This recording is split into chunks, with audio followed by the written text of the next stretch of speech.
Halo, salam sejahtera untuk kita semua. Bertemu lagi di mata kuliah Teknologi Informasi untuk Produktivitas Kerja. Pada sesi kali ini kita akan sama-sama membahas mengenai cloud computing. Baik, cloud computing yaitu atau komputasi awan merupakan definisi untuk teknologi komputasi grid. Jadi komputasi grid ini adalah istilah di mana beberapa komputer yang saling terhubung. Atau kalau kita kenal sekarang adalah yang saling terkoneksi dengan internet. Nah, komputasi awan ini mulai tren digunakan pada akhir tahun 2007, kemudian digunakan untuk memindahkan layanan yang digunakan sehari-hari ke internet. Jadi bukan disimpan di komputer lokal lagi, ataupun disimpan di dalam storage lokal lagi.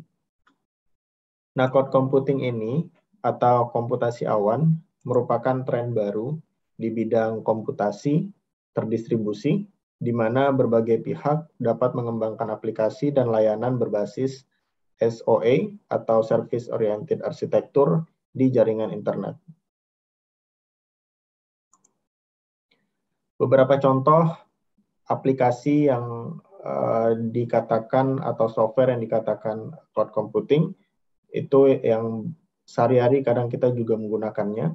Itu contohnya adalah Dropbox, Google Drive ya, atau OneDrive, kemudian Mediafire, iCloud, mungkin yang menggunakan teknologi Apple. Jadi ini adalah contoh-contoh yang menggunakan cloud computing. Artinya semua data-data yang kita punya itu tidak disimpan di dalam komputer lokal, tapi disimpan atau diupload di internet dengan fasilitas software-software yang ada di sini. Nah, karakteristik daripada cloud computing ini ada 5, yaitu adalah yang pertama resource pooling atau sumber daya komputasi. Jadi contohnya adalah storage, CPU, memori, network bandwidth, itu dapat memenuhi kebutuhan banyak pelanggan. Yang kedua adalah broad network access, yaitu kapabilitas layanan dari cloud provider bisa diakses oleh berbagai jenis perangkat. Jadi misalnya bisa diakses dengan smartphone, tablet, kemudian laptop, atau workstation.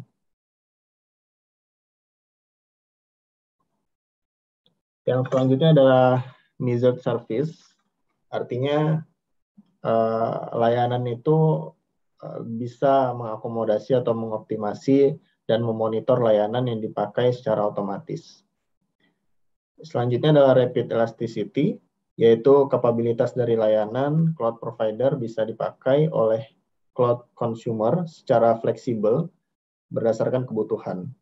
Jadi kita bisa misalnya mengganti ukuran storage sesuai dengan apa yang kita butuhkan gitu.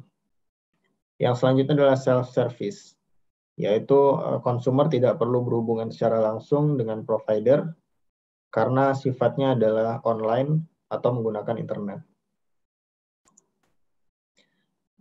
Nah, dari jenis-jenis cloud computing ini sendiri dibagi menjadi 3 kategori atau tingkatan, yaitu yang pertama adalah IaaS atau Infrastructure as a Service, kedua adalah PaaS atau Platform as a Service, dan yang ketiga adalah SaaS atau Software as a Service. Oke, selanjutnya ini kita akan lihat sama-sama beberapa penjelasan mengenai ketiga kategori atau karakteristik tersebut, yaitu adalah yang pertama Software as a Service, adalah layanan dari cloud computing di mana pelanggan dapat menggunakan software atau perangkat lunak yang telah disediakan oleh cloud provider. Jadi ini adalah tingkatannya pemanfaatan software secara online. Jadi kalau kita lihat di sini adalah contoh-contohnya. Kalau dikembangkan oleh Google, itu contohnya adalah spreadsheet, kemudian kalender, ada Google Drive, ya. Ini adalah yang biasa kita gunakan. Kemudian adalah platform as a service. Ini adalah layanan di mana kita bisa membangun aplikasi, upload aplikasi, testing, dan mengatur konfigurasinya. Jadi kalau tadi kita punya software-nya, kalau ini kita adalah membangun aplikasi itu, atau kita punya wadah untuk membangun, mengupload, dan mengatur konfigurasi dari software tersebut. Jadi beberapa yang contoh PaaS ini adalah misalnya OpenShift, kemudian Salesforce, Google App Engine, Amazon Web Service, dan lain-lain.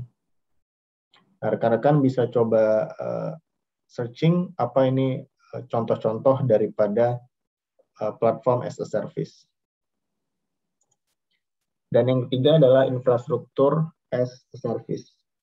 Nah, infrastruktur as a service ini adalah layanan dari cloud computing, di mana kita bisa menyewa infrastruktur IT.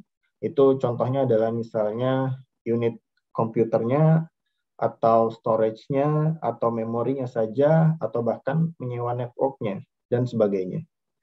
Nah, contohnya adalah misalnya di sini ada Amazon Web Service, ada Google Compute Engine, ada OpenStack, ada Rackspace. Ini contohnya.